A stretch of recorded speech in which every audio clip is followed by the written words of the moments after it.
Hackman is believed to have died about a week later due to advanced heart disease. But the timing here is so key, right? It could impact Hackman's massive $80 million estate. Gene Hackman se replegó sobre sí mismo. Betsy sucumbió a una enfermedad excepcional. Sin embargo, ¿por qué deberían estar sellados los archivos? ¿Por qué siguió sonando el teléfono de Betsy después de que se informara de que se había marchado? ¿Se trata de una serie de extraños sucesos o de un secreto que aún no ha llegado al punto en que pueda revelarse? Es posible que la realidad sea tan sencilla como sugiere la línea oficial, o puede que vaya más allá de todo lo que hemos imaginado. Esta historia no es tan sencilla como parece, puede ser algo más que una suposición. Exploremos la verdad que se esconde tras estos misteriosos sucesos. La tragedia que llegó en el momento perfecto. Santa Fe es una encantadora ciudad de Nuevo México, donde el arte y la cultura de la región conviven con el indómito encanto del desierto. Sin embargo, el 26 de febrero de 2025, esa tranquilidad se vio alterada cuando el Departamento de Policía de Santa Fe recibió una llamada de carácter urgente. James O'Reilly y Marcus Vega, que trabajaban como técnicos de sistemas de calefacción, fueron las primeras personas que descubrieron accidentalmente la escena. De madrugada, les llamaron para que inspeccionaran el horno que pertenecía a la familia Hackman. Sin embargo, nadie abrió la puerta. A pesar de sus numerosos intentos de contactar con la casa por teléfono, llamar a la puerta e incluso tocar el timbre, la casa permaneció en un extraño silencio. Era extraño que la puerta de entrada no estuviera cerrada con llave. No se oían ruidos procedentes del interior. Una sensación de inquietud surgió en ellos. O'Reilly abrió cautelosamente la puerta tras dudar un rato. A pesar de que la casa estaba tan limpia como siempre, el aire del interior era inusualmente frío. Llamaron a gritos a Patsy Arakawa y Gene Hackman. No hubo respuesta. Procedieron a investigar más y vieron a Gene tendido sin vida en el suelo del lavadero, mientras Betsy yacía en otra habitación. Se encontraba en una situación similar. La policía acudió en masa e inmediatamente comenzó su investigación. Al principio, las autoridades llegaron a la conclusión de que ambas habían muerto de forma natural. Al principio, se creyó que Betsy había fallecido el 11 de febrero debido al síndrome pulmonar por hantavirus, que es poco frecuente y provoca una grave insuficiencia pulmonar. Se dice que Gene, que padecía la enfermedad de Alzheimer en sus últimas fases, ignoraba que su esposa había abandonado la casa y siguió residiendo en ella durante un periodo de 2 semanas hasta que su corazón se rindió definitivamente el 26 de febrero, antes de que el doctor Josiah Child, médico de Hackman, rompiera su silencio. Parecía que todo estaba en orden. Gene Hackman había estado bajo los cuidados del Dr. Child durante varios años. Le sorprendió su marcha simultánea, y un aspecto en particular siguió molestándole. Su clínica recibió una llamada telefónica de Betsy el 12 de febrero, un día después de que se informara de su marcha. El Dr. Child recordaba la llamada con gran claridad. Aquella mañana, Betsy llamó a Gene para concertar una cita, preocupada por su bienestar. Le dijo que últimamente le dolía el pecho. Una vez citó a Gene, se citó a sí misma, a pesar de que no era una paciente habitual.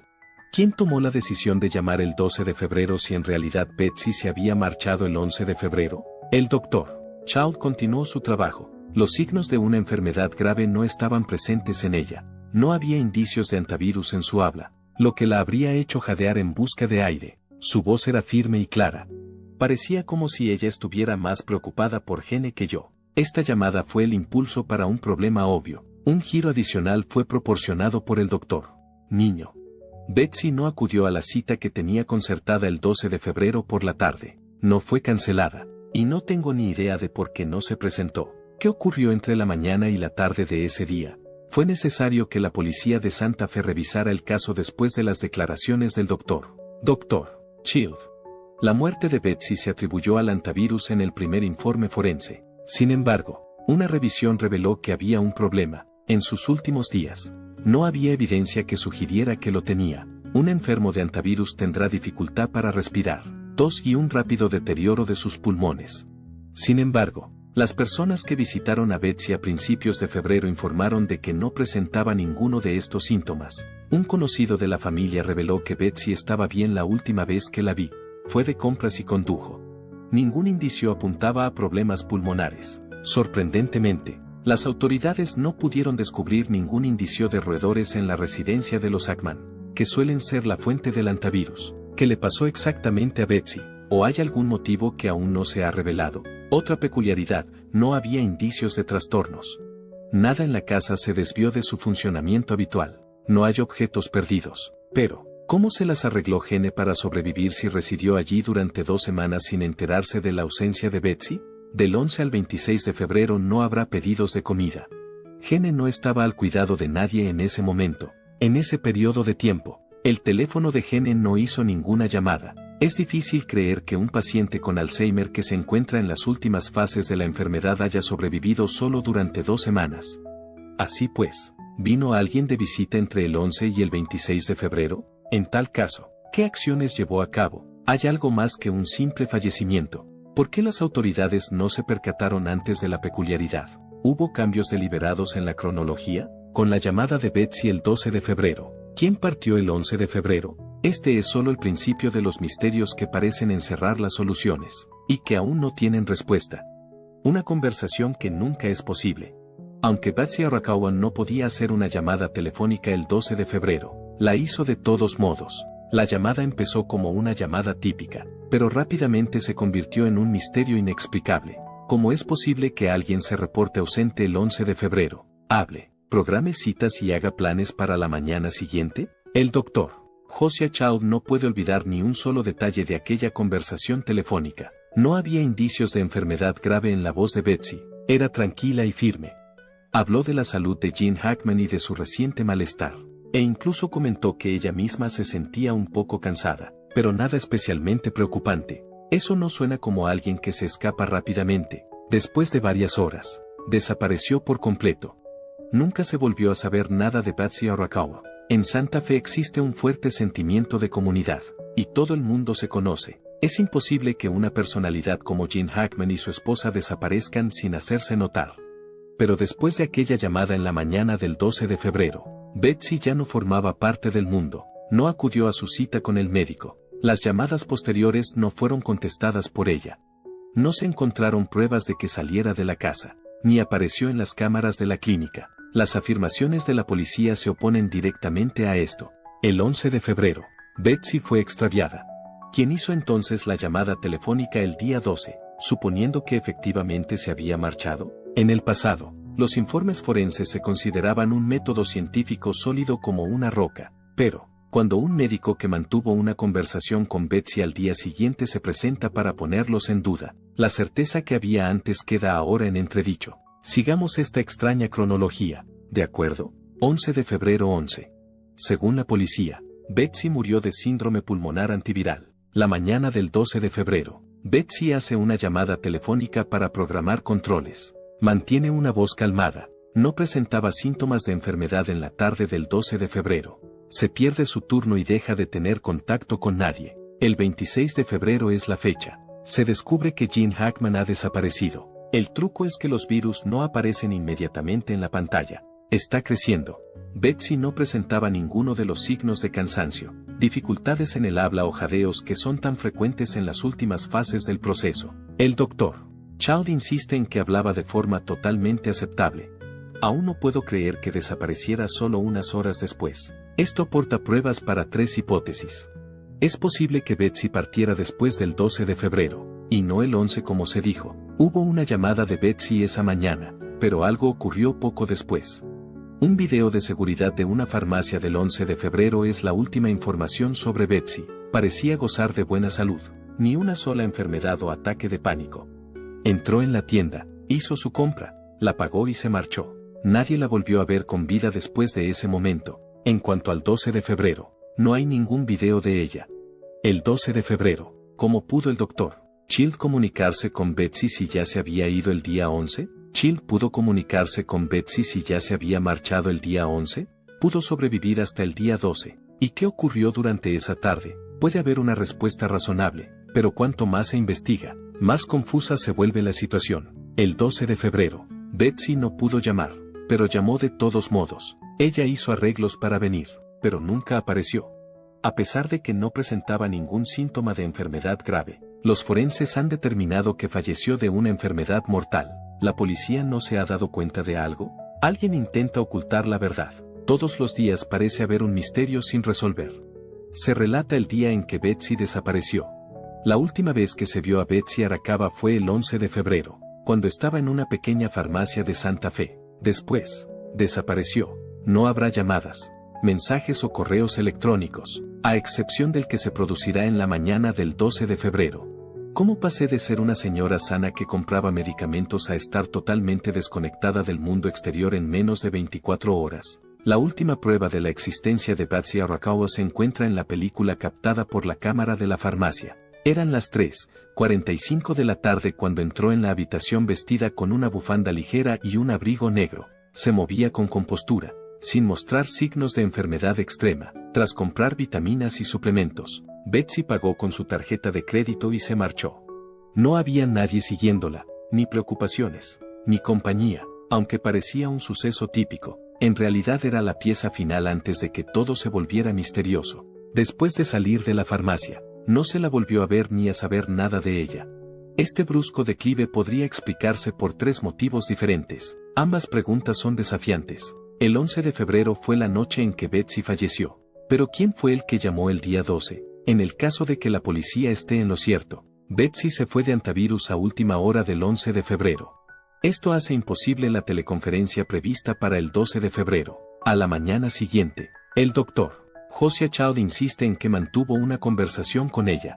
Su discurso era tranquilo, y no había signos de enfermedad inminente o dificultad para respirar.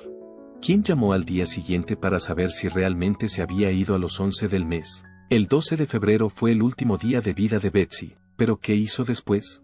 Esa llamada del 12 de febrero, si era cierta, cambió completamente la situación. ¿Sigue viva hoy? No fue la ranura de su médico que ella golpeó. No solo no se fue a casa, no fue captada por ninguna de las otras cámaras. Es imposible que una mujer adulta y conocida en una pequeña ciudad desaparezca sin dejar rastro. ¿Se nos ocultan secretos? ¿Hubo una estrategia predeterminada o simplemente una serie de coincidencias extraordinarias incomprensibles? Hay lapsos importantes en la cronología. El 11 de febrero, a las 3:45 p.m., parece que a Betsy le va bien en la farmacia. La tarde del 11 de febrero, los informes oficiales indican que se ha marchado. La mañana del 12 de febrero Betsy hace una llamada telefónica para programar los cheques. La tarde del 12 de febrero, se salta su franja horaria y, a partir de ese momento, es inaccesible. El 26 de febrero se descubre que Gene Hackman ha abandonado su residencia. Hay un hueco de 14 días que está vacante. Nadie sabe qué le ocurrió a Betsy en ese momento. No se accedió a ninguna cuenta bancaria, no se registró ninguna actividad telefónica y no hubo ningún avistamiento. ¿Hay alguna diferencia si una mujer desaparece por un periodo de 2 semanas? Gene Hackman también es objeto de la investigación más significativa. No es simplemente Betsy. Permaneció en esa residencia durante 14 días tras la desaparición de Betsy. El hecho de que la enfermedad de Alzheimer le impidiera reconocer su ausencia es difícil de aceptar. ¿Acaso un hombre que lleva décadas casado echa de menos que su mujer se ausente 2 semanas? ¿Con qué otras personas tendría que compartir Gene la casa durante los 14 días siguientes si Betsy se marchó el 11 de febrero? En el caso de que ella desapareciera el día 12, ¿con qué se encontró? Y lo que es más importante, ¿tenía Gene Hackman algún conocimiento que nosotros no tengamos? Hay una realidad que permanece independientemente de si se trata de una extraña casualidad o algo así. No es una tarea fácil. Betsy no pudo salir el 11 de febrero y luego llamó el 12 de febrero a la misma hora, dado que ella lo hizo hasta el 12. ¿Qué pasó después de eso? Es una historia plagada de lagunas. Cuanto más se investiga, más inquietante resulta. Alguien está tratando de encubrir los hechos. ¿O los policías realmente pasaron por alto algo significativo? Seguimos sin una solución. El corazón que se sentó demasiado tarde. Aunque Gene Hackman llevaba décadas casado con su esposa, los registros oficiales indican que no fue consciente de que Betsy había dejado este mundo hasta 2 semanas antes de seguir sus pasos. La policía cree que se debe a la enfermedad de Alzheimer, a la pérdida de memoria y al embotamiento de la conciencia debido a su ausencia. Pero cuanto más lo piensas, menos importancia tiene. No entiendo cómo un hombre puede estar 14 días en la misma casa que su mujer y no notar nada fuera de lo normal. ¿Cómo es posible que un actor antaño agudo y de brillante intelecto no mostrara el menor signo de emoción ante la desaparición de su compañera más cercana? Si es cierto que Betsy estaba infectada por el antivirus, que es un virus que se transmite por el aliento, ¿por qué no se contagió Hackman? Según la información oficial, Betsy Arakawa falleció el 11 de febrero a causa del hantavirus, un virus que provoca daños pulmonares, prospera en áreas confinadas como un hogar. Sin embargo, se vislumbra un gran punto débil. ¿Cómo es que Gene Hackman no se infectó? Vivía con Betsy, así que compartían el mismo techo y el mismo aire. Sin embargo, no hay pruebas de que Hackman tuviera dolor. Los síntomas del hantavirus como tos, fiebre y problemas respiratorios están ausentes. No hay constancia de que buscara asistencia por problemas pulmonares. No se explica por qué el virus solo afectó a Betsy y no afectó a Gene en la misma zona. Esto plantea una cuestión inquietante. ¿Era la enfermedad una afección genuina, o solo una tapadera construida para ocultar algo más? Si Gene hubiera evitado contraer el hantavirus, ¿habría sido posible mantenerlo alejado de Betsy mientras estaba enferma? Aunque pueda parecer improbable, hay que tener en cuenta lo que realmente ocurrió.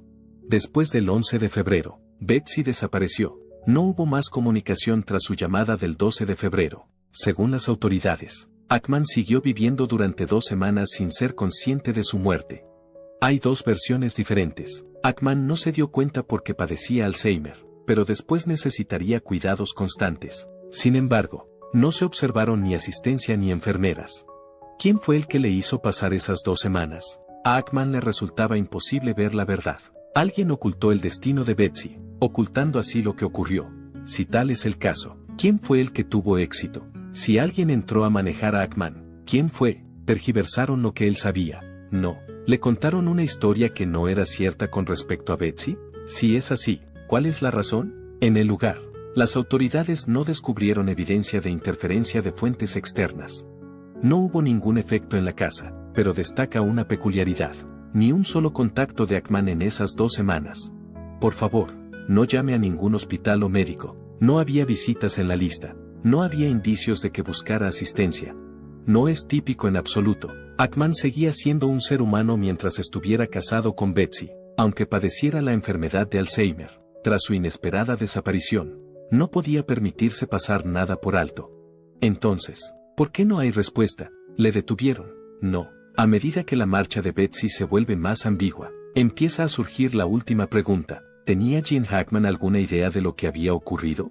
Es desconcertante que no se diera cuenta de la marcha de Betsy el 11 de febrero. ¿Quién la habría hecho desaparecer después de haber sobrevivido hasta el día 12? ¿Se quedó callado si tenía algún presentimiento de algo? Surge una teoría inquietante. Gene Hackman era algo más que un señor mayor.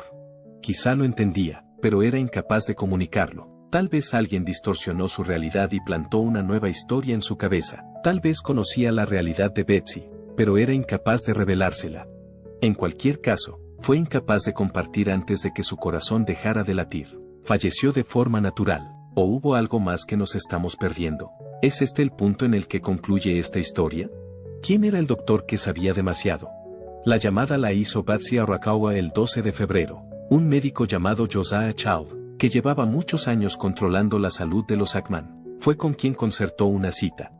No había nada extraño en su tono de hablar, ni había indicios de que estuviera dispuesta a marcharse. Sin embargo, había un obstáculo llamativo. El 11 de febrero se anunció que Betsy había desaparecido. ¿Quién telefoneó exactamente al número al día siguiente, además de ser un testigo? El doctor Child es la única persona que puede aportar pruebas concluyentes de que Betsy permaneció más allá del 11 de febrero. Si está en lo cierto, toda la investigación anterior carece de validez. ¿Y qué pasa si ese error no es un feliz accidente? Con voz áspera, el doctor Child recuerda aquella llamada. No había mucho que destacar de la persona que estaba al teléfono. Betsy no presentaba ningún indicador de enfermedad grave ni mostraba signos de preocupación. Tenía la impresión de que era un día más. ¿Quién fue el que llamó al doctor Child si Betsy estaba, de hecho, fuera el 11 de febrero? En el caso de que la policía estuviera en lo cierto y su desaparición ocurriera ese día en particular, ¿cómo era posible que el doctor, después de la llamada, Betsy no se presentó en la clínica? Desapareció sin dejar rastro. Aunque es el médico de Betsy, el doctor Child no se da cuenta. Él la había visto y examinado varias veces antes. La policía declaró que no había pruebas de que ella sobreviviera al 11 de febrero. Pero hay un obstáculo importante. ¿Cuál es la razón de que la cita fuera grabada si no hubo llamada el día 12? Según los registros telefónicos, se originó en el número de Betsy. La reserva para el 12 de febrero está anotada en los archivos de la clínica. Según la recepcionista, si la cogió, Hubo una llamada auténtica. Cuando el Dr. Child se muestra reticente ante los medios de comunicación, la situación se agrava. En la llamada que tuvo lugar el 12 de febrero, primero se había revelado libremente. Al cabo de unos días, guardó silencio. Debido a su revelación, no ha concedido entrevistas ni se le ha visto en público. Sus amigos afirman que se ha vuelto reservado y tenso. ¿Está el Dr. Child ocultando algo más significativo? ¿Child oculta algo más significativo? Si está absolutamente convencido de que Betsy sobrevivió hasta el 11 de febrero, ¿por qué deja de hablar? ¿Le callaron? ¿Quién fue el responsable del cierre si la primera investigación era incorrecta? Se apresuraron a cerrar, ignorando al Dr. Child en el proceso. No hubo nadie en la familia Ackman que impugnara las conclusiones. ¿Alguien de más alto rango? Si esto no fue solo una ocurrencia al azar, entonces la cuestión es, ¿cuál es el propósito? Se dice que el Dr. Child recibió advertencias cuando su historia fue publicada en los periódicos. Un colega vio que estaba preocupado por lo que había dicho. Un empleado de la clínica declaró que poco después pidió la baja de forma abrupta. Los expedientes relativos a la llamada que se produjo el 12 de febrero desaparecieron del sistema de la clínica. ¿Hay alguien que lo mantiene bajo perfil? Si es así, ¿qué es lo que les aterroriza? Antes de desaparecer de la vista, el Dr.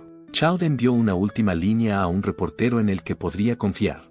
Creo que no comprendes. Si recibiste una llamada de Betsy el 12 de febrero, ¿entonces es verdad todo lo que te dijeron? Ya no es fácil hacer esto aquí.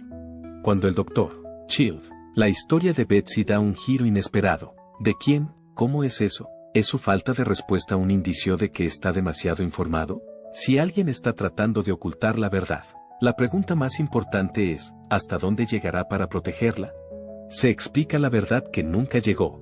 Gene Hackman falleció en la comodidad de su propio hogar el 26 de febrero. La policía declaró que falleció tranquilamente, sin saber que su esposa había fallecido antes que él. Se refirieron a esto como un cierre natural. Esta es una gran historia, pero está llena de conflictos. ¿Y por qué hay tantos asuntos sin resolver si Hackman, de hecho, se marchó de forma natural el 26 de febrero? Cuando se corrió la voz sobre la llamada ocurrida el 12 de febrero, la policía hizo abruptamente algunos cambios en el expediente del caso. Inicialmente, se informó de que Betsy fallecería el 11 de febrero, pero, a medida que se acumulaban las preguntas de la llamada del Dr. Child se acumularon, la línea de tiempo se ajustó. Tal vez Betsy se fue después de la hora que se documentó. Puede haber un malentendido con los archivos. Es posible que un cheque se haya procesado incorrectamente. Incertidumbre, sin pruebas concretas para establecer lo que realmente ocurrió. Gene Hackman falleció 15 días después de la investigación del caso de Betsy. Nadie padecía una enfermedad grave con anterioridad, nadie estaba presente cuando dio su último suspiro. ¿Hasta qué punto Hackman echaba de menos la ausencia de su esposa, o le impedía expresar sus sentimientos? La pregunta más importante es si falleció espontáneamente o si esto forma parte de un plan mayor. Los vientos de incertidumbre en torno a Gene Hackman y Betsy Arakawa se enredan cada vez más. ¿Quién hizo la primera declaración de que Betsy se había marchado el 11 de febrero? ¿Dónde está el chequeo médico de Hackman antes de la pérdida? Un enfermo de Alzheimer que parece gozar de buena salud fallece 2 semanas después de que el relato de su esposa sea dado la vuelta. Simplemente por suerte. Se pierden muchas pistas importantes. Los registros de la investigación terminan el 12 de febrero. En este momento, los registros médicos de Betsy no están disponibles al público. El doctor Niño permaneció un momento en silencio. ¿Por qué cada vez que se borra el rastro de un suceso si cuando ocurrió se trataba de una pérdida normal? No tienen poder para alterar la verdad. Tal vez se refieran al plazo anterior como un lapsus. No son capaces de dar una explicación de por qué Betsy vivió el 12 de febrero. ¿Cuándo decidió marcharse el 11 de febrero? Puede que nunca se desvele la verdad.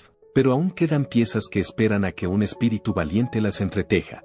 A pesar de que Gene Hackman y Betsy Arakawa han fallecido, su historia aún no ha terminado. Alguien ahí fuera es consciente de que hay demasiadas preguntas sin respuesta. ¿Tendrán el valor de hablar? Es posible que la verdad sobre Gene Hackman y Betsy Arakawa siga siendo un misterio para siempre. Puede que solo sea un giro al azar, o que se trate de un hilo formado por accidente a partir de piezas. Tal vez, en algún lugar del mundo, haya alguien que conozca la solución pero opte por guardar silencio. Solo algunas especulaciones e ideas basadas en lo que queda. Esto no es una decisión definitiva. Es posible que cada uno de nosotros interprete esta historia de una manera diferente. Recordemos ahora sus últimos días, en los que Gene Hackman disfrutó de una vida sencilla antes de fallecer. La vida tranquila de Gene Hackman y Betsy Arakawa en Santa Fe.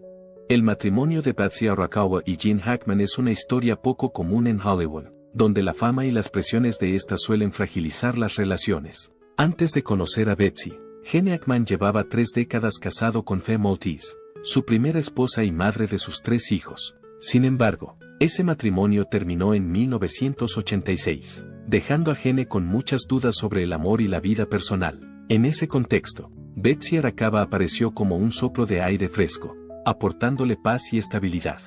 Betsy Arakawa, mujer de ascendencia japonesa, tiene una personalidad tranquila pero profunda. No trabajó en el mundo del espectáculo, sino que se dedicó a su pasión por la música clásica y fue una pianista de talento. A principios de los 80, mientras trabajaba en un gimnasio de California, conoció a Gene Hackman, que ya era una estrella famosa, a pesar de la diferencia de edad de 10 años. Ambos encontraron rápidamente puntos en común en cuanto a personalidad y visión de la vida. Betsy no solo fue su compañera de vida, sino también su confidente, ayudando a Gene a encontrar el equilibrio entre su carrera y su vida personal. En 1991, tras muchos años juntos, Gene Hackman y Betsy Arakawa se casaron oficialmente. Sin embargo, en lugar de llevar una vida fastuosa en Los Ángeles, decidieron abandonar el ajetreo de Hollywood y trasladarse a Santa Fe, Nuevo México, donde podrían disfrutar de la paz de la naturaleza. Este fue también el periodo en el que Gene se retiró gradualmente de la industria cinematográfica tras participar en su última película Welcome to Mooseport. Se centró en escribir libros y disfrutar de la vida con Betsy. Betsy Arakawa siempre ha desempeñado un papel importante en la vida de Gene Hackman, no solo como esposa, sino también como una gran fuente de ánimos. Cuando Gene Hackman estaba envejeciendo, Betsy siempre estaba a su lado, cuidando de su salud y ayudándole a mantener una vida sana. Los dos aparecen juntos a menudo en paseos casuales, lejos de la mirada pública. Aunque a Betsy no le gusta aparecer en los medios, sigue siendo la persona que está detrás del éxito y la felicidad de Gene Hackman, demostrando que el amor verdadero no necesita los focos para brillar. Gene Hackman y Betsy Arakawa decidieron dejar atrás el brillo de Hollywood en busca de una vida más apacible. Se instalaron en Santa Fe, Nuevo México, una tierra famosa por sus majestuosos paisajes naturales, su rica cultura y su aire fresco, ideal para quienes desean disfrutar de una vida tranquila. Santa Fe no es solo un centro turístico, sino también una fuente de inspiración para Gene Hackman, que le ayuda a disfrutar de su vida posterior a la jubilación de la forma más significativa. Su casa está situada en una zona apartada, rodeada de colinas y bosques típicos del suroeste americano, con una mezcla de arquitectura española e indígena. La casa aporta una sensación acogedora y cercana a la naturaleza. A Gene Hackman le gusta especialmente diseñar y decorar él mismo su espacio vital. Incluso participa en reformas del hogar, una afición a la que dedica mucho tiempo tras abandonar la pantalla. El jardín que rodea la casa era donde él y Betsy paseaban a menudo, disfrutando del aire fresco y contemplando las brillantes puestas de sol sobre el cielo del desierto. Betsy, apasionada de la música clásica, ha tenido la oportunidad de participar en numerosos actos culturales. Mientras tanto, Gene Hackman dedica la mayor parte de su tiempo a escribir, una pasión que persiguió incluso mientras trabajaba en la industria cinematográfica. A pesar de sus 90 años, Gene Hackman sigue manteniendo un estilo de vida sano y activo. Le encanta recorrer largas distancias en bicicleta por la zona de Santa Fe. Muchos lugareños aún le ven a menudo por los senderos soleados, pedaleando durante horas. Gene dijo una vez que el ciclismo no solo le ayuda a mantener la salud, sino que también le da tiempo para reflexionar sobre la vida, disfrutar de la belleza de la naturaleza y encontrar inspiración para sus libros. Además de hacer ejercicio, Gene Hackman también mantiene una dieta científica. Con el apoyo de Betsy, mantiene una dieta equilibrada para mantener su cuerpo sano y despejado. La vida de Gene Hackman y Betsy Arakawa en Santa Fe es una mezcla perfecta de arte, cultura y naturaleza. Se mantienen alejados del ajetreo de Hollywood y disfrutan de las cosas sencillas que importan, desde las tardes que pasan en su porche viendo la puesta de sol hasta los paseos por los barrios artísticos de Santa Fe. Aunque hace tiempo que abandonó Hollywood, Hackman sigue siendo una leyenda en el corazón de sus fans. Sin embargo, no busca atención ni protagonismo. En cambio, disfruta de una vida humilde y sencilla. Para Gene Hackman, Santa Fe no es solo un lugar donde vivir, sino un lugar que le aporta verdadera paz y felicidad. Por fin puede vivir como quiere, una vida sencilla pero satisfactoria con la mujer que ama. Te agradecemos que nos veas. Asegúrese de suscribirse a nuestro canal y ver algunos de los otros videos que hemos hecho que son intrigantes.